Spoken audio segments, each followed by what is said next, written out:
Lakasan mo pa, malapit na. Dagdagan mo pa, malapit na.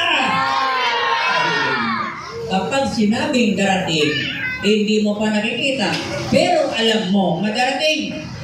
Pag sinabing malapit na, natatanaw mo na, naaaninag mo na. Amen mo ba?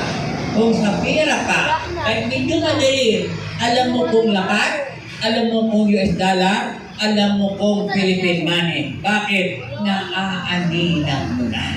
Kaya sabihin sa katabi mo kapatid, naaaninag mo na ang biyaya ng Diyos. Pumalakpak na niwalang inaaninag niya ang biyaya ng Panginoon. Praise the Lord, hallelujah.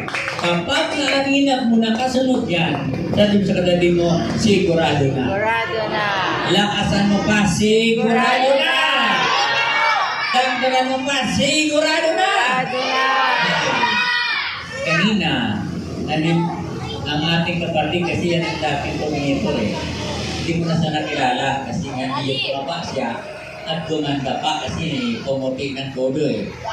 Ngayon, ay sabi, sir, ano ang gusto mo?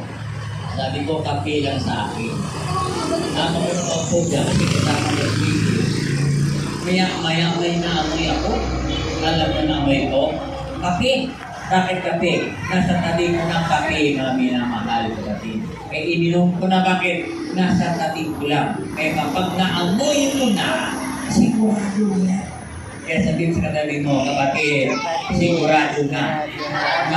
Ako ay yayaman. Taas naman, walang yayaman siya.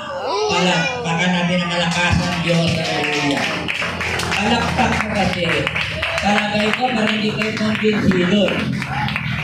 Alam nyo, kung bigo man kayo sa ngayon, ang inyong anak, yan, magtatagumpay. Ay, brother Nestor, ang anak ko, parang malabong biyaya.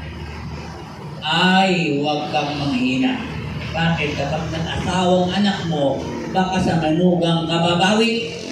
May mga manugang na nagdadala ng biyaya mga palito. Hindi na si Brother Mike, hindi naman ating mga dati mayaman sa Kasabele. Nung naging manugang, si Brother Mike,